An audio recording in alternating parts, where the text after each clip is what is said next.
जो इस वीडियो में हम ट्रायंगल चैप्टर के इंपॉर्टेंट क्वेश्चंस का रिवीजन कर रहे हैं। ट्रायंगल के क्वेश्चंस को किस तरीके से सॉल्व करना है, कौन सी कॉन्ग्रुएंसी लगेगी, ट्रायंगल का जो फिगर बनेगा वो किस तरीके से बनेगा, वो सब आप यहाँ पर सीखेंगे। स्टार्ट करते हैं पहला question. In the given figure AC is bisector of angle BAD। सबसे पहले इस बात का मतलब देखते हैं कि AC is bisector of angle BAD का मतलब क्या है। बेटा बाइसेक्टर का मतलब होता है कि जो भी एंगल आपको गिवन है, जैसे यहाँ पर AC को पूरे एंगल BAD इस पूरे एंगल का बाइसेक्टर बोला है।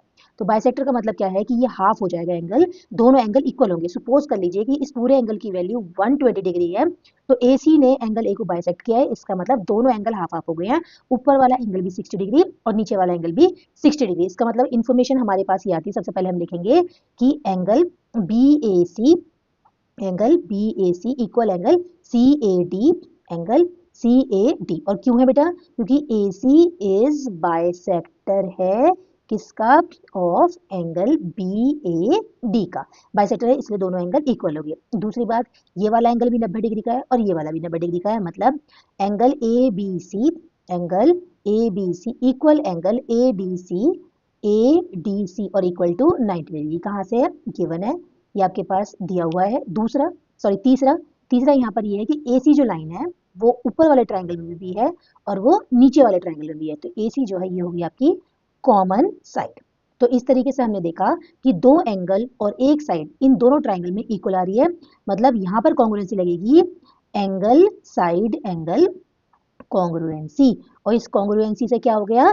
दोनों ट्रायंगल ऊपर वाला ट्रायंगल ABC कॉन्ग्रुएंट हो गया ट्रायंगल नीचे वाला ADC। दोनों ट्रायंगल कॉन्ग्रुएंट हो गए तो बाय CPCT से इसके कॉरस्पॉन्डिंग पार्ट इक्वल होंगे। तो हमें क्या निकालना है? AD पार्ट निकालना है। AD का है ये और किसके इक्वल होगा? इसके। तो AD इक्वल होगा AB के और वो कितना है? 4 सेंटीमीटर। तो ये हो गया हमारा आंसर। इस तरीके से बच्चों क्वेश्चन को सॉल्व करना है। अगर आपको क्वेश्चन समझ में आ रहे हैं, अच्छे लग रहे हैं, तो आप वीडियो को सब्सक्राइब करें, चैनल को लाइक करें। चलते हैं आगे।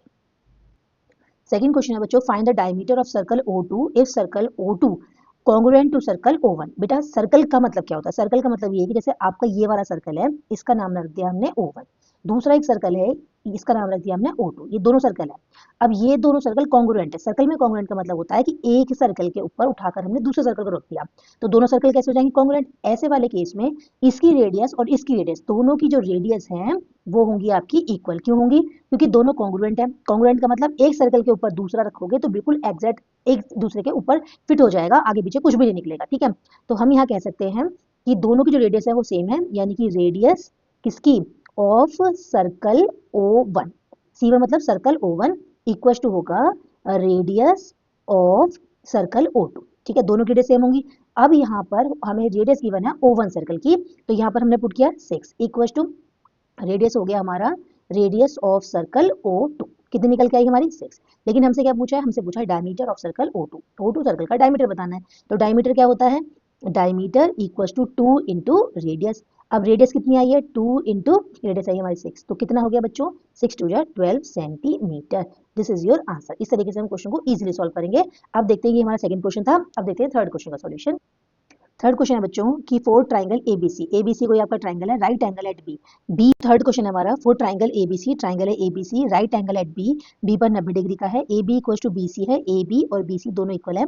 हमें फाइंड करना है एंगल A को। बेटा इसमें इंपॉर्टेंट चीज ये लगेगी कि ये वाली जो साइड है इसके सामने वाला एंगल ये वाला है और जो ये वाली साइड है इसके सामने वाला एंगल ये वाला है। अब ये क्या होता है? जब दो साइड इक्वल होती हैं तो इनके अपोजिट एंगल भी इक्वल होते हैं। तो इसका मतलब ये है कि because side AB equal to है हमारे BC के, तो therefore angle BAC equal angle होगा BCA के।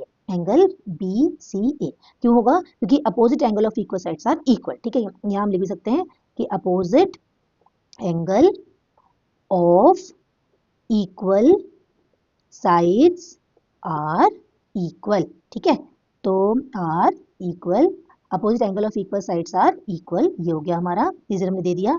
इसके बाद दोनों एंगल इक्वल हैं, इसको हमने x सपोज कर लिया, तो ये वाला भी x हो जाएगा।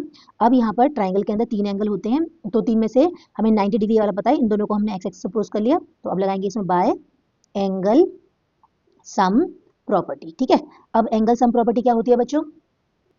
एंगल सम प्रॉपर्टी होती है बच्चों, sum of all angles in a triangle is 180 degree. तो देयरफॉर 90 डिग्री जो गिवन है प्लस x ये वाला प्लस x ये वाला इक्वल टू हो जाएगा आपका 180 डिग्री। तो therefore 90 degree plus x x 2x equal to 180 degree. तो 2x is equal to 180 degree minus 90 degree.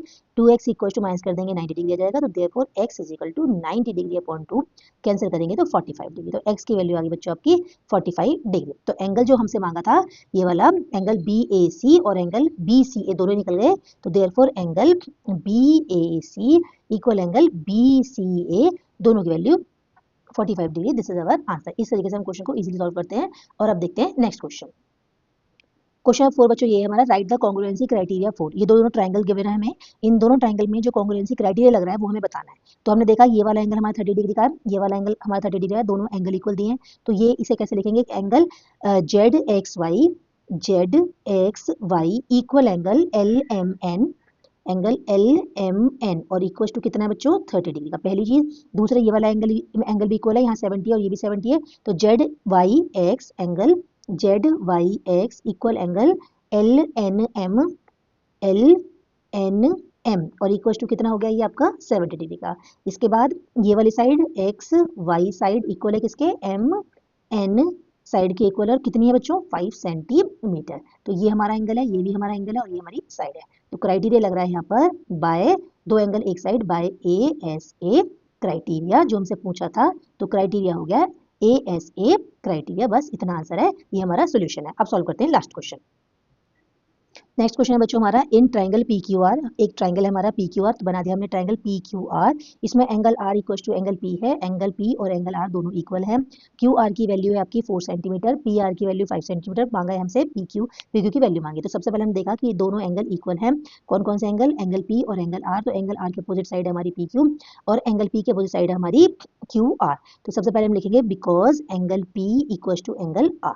तो देयरफॉर जब एंगल इक्वल है तो इनके अपोजिट साइड्स, इसका मतलब साइड कौन सी, साइड QR इक्वल होगी साइड PQ के, क्योंकि opposite sides of equal angle, जैसे हमने पहले लिखा था सेम वैसे ही, opposite sides of equal angle की जो अपोजिट साइड्स हैं वो भी इक्वल होगी। तो देयरफॉर यहाँ पर QR की वैल्यू कितनी गिवन है हमें 4 सेंटीमीटर इक्वल टू PQ मांगा था, ये हमारा आंसर। इजीली हम क्वेश्चन को सॉल्व कर सकते हैं। अगर बच्चों आपको वीडियो अच्छी लग रही है तो चैनल को सब्सक्राइब करें, वीडियो को लाइक करें। अब मिलते हैं अगले क्वेश्चन के साथ।